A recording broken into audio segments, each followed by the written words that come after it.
It's not the first time we've heard Elon make this claim, but apparently superchargers are going to be supercharged further, except we're not exactly sure how this rollout is going to go. In traditional Elon fashion, he answered a question that just led to more questions, but in response to a electric vehicle race where a organization tested a bunch of different EVs to see which one could get to 1,000 miles the quickest, obviously Tesla was at the lead with the access to the supercharger network and the very long range of their vehicles. In response to that, Elon mentioned that, hey, you probably shouldn't do long-range testing with performance vehicles. That should have been a no-brainer, but he also went on to say that the supercharger network would be upgraded to 300 kilowatts, but there were some news agencies that were taking that comment and running with it, saying that the V3 supercharger network is directly getting upgraded to 300, whereas I'm not exactly sure if that's what he meant. I'm unsure if he meant that Tesla was going to go out to V3 superchargers and activate some extra software here and there, and that was going to allow them to now charge at 300 kilowatts, or was he referring to unreleased, unannounced V4 supercharging that Tesla has alluded to ever since 2019 when they first unveiled the Cybertruck? There was talk that they would do superchargers that would go over 250, which is the current limit. So I hope at the next earnings call they can address whether or not this is V4 or just V3 is just gonna get upgraded. He also didn't even make a comment on which Tesla vehicles will be qualified to run at 300 kilowatts, or is that something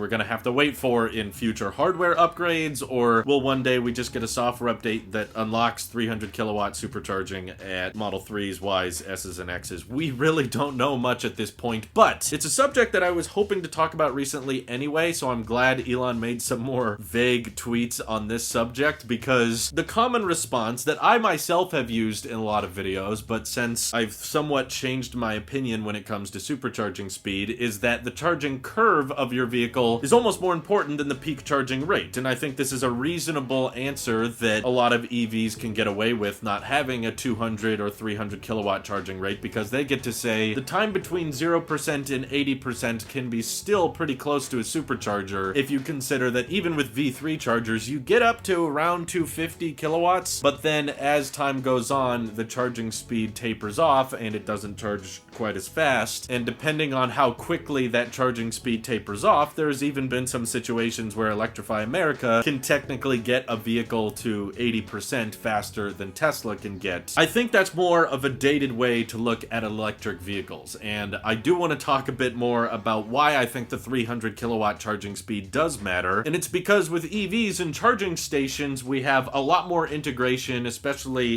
in Teslas with their software. When you plug in a really far away destination, it can calculate exactly how much range you're going to have along the way, and when you need to stop, how long you need to stop for, even how many stalls are available at each supercharger. And in the world of EVs, we have to kind of reprogram our brains a little bit from the traditional way of looking at gas vehicles, which is what I think people using the charging curve argument are thinking of. Their thought process is, I need to plug in my car until it is full, because that's the way we've kind of looked at gas vehicles. We drive and drive and drive until we're almost empty, and then you stop at a gas station and you fill it up to basically 100%, and you keep going until you get down close to zero again. But with an electric vehicle, you have the added benefit of the software being able to plan a trip for you to the point that it can maximize your time on the road by figuring out exactly how long you need to be at each supercharger. And oftentimes it's not about charging to 80 or 90%. It's about just charging enough to get you to the next supercharger. And the software will do its absolute best to figure out where you need to stop and which stops are going to charge you the fastest, and essentially how many breaks there need to be in order to get you to your final destination as quickly as possible. So even if the charging curve of Teslas is not as good as other vehicles on the market, if you're able to get, 150 to 175 miles of range within a mere 5 to 10 minutes, then that means your stop at a supercharger really isn't going to be very long, because they know at the end of the day where you're trying to get to, and they know how long you need to be plugged in before you can reach your next supercharging stop. So maybe some people don't like this because they would rather the vehicle just get up to 100% and you just want to drive it until it's basically down to 1%. But overall, I think Tesla is aware that when you have software like you do now, and when electric vehicles obviously take a bit longer to charge than it takes to fill up a gas car, you're actually going to maximize your time by not stopping for 40 or 50 minutes at each supercharger, and therefore prioritizing a peak charge rate that doesn't last very long, but gives you an insane amount of miles so that you don't have to be at the supercharger very long, and that benefits everyone because it means that the supercharger doesn't get as clogged up as easily because people don't have to be waiting there for 30, 40, 50 minutes. That's why having a peak charge rate of 300 kilowatts does matter, even if it tapers off and slows down, because ultimately, if you're within 200 miles range of your next supercharger, then only having to stop for 10 minutes at each one is going to get you to your destination a whole lot faster than trying to work with Electrify America and stop for 40 minutes at a time and get your car up to 80 or 90% at every one of those stops. So I'm willing to admit in the past where I've been somewhat wrong, and I do think that maybe sometimes people are overly critical of non-Tesla EVs when they see that 150 kilowatt charge rate. They go, hey, this is gonna charge so slowly. The truth is, with a sustained rate, you can still get really good amount of range even with a slower speed, but at the end of the day, having a peak rate go above 250 and 300 kilowatts, and Elon has made comments in the past saying they even have plans to go into 325, 350 kilowatt charging speed, there is actually a use case for that. Even if the amount of time it's at that peak charge rate is small, it's going to get so many miles into your car that you don't have to stay stopped very long, and overall it's a bit of a learning curve and people have to kind of get used to driving a little bit differently on road trips, but it should result in us driving electric vehicles in a time-effective manner, and I'm really hoping that Tesla can roll this out to their pre-existing supercharging network as soon as possible. Although I did shed a little bit of a tear when I found out that the first supercharger ever opened is being closed down, unfortunately, but I'm sure that supercharger needs to make way for version 3 and version 4 in the future. But either way, a bit of history that we have to say goodbye to now. A little bit sad. Feel free to let me know how you guys feel about the peak charge rates getting higher and whether or not Tesla should have a more sustained rate, or do you think it makes sense to just not charge up to 80% or 90% at every station? All that good stuff, feel free to let me know. Thank you all for watching. Hope you have an excellent rest of your day.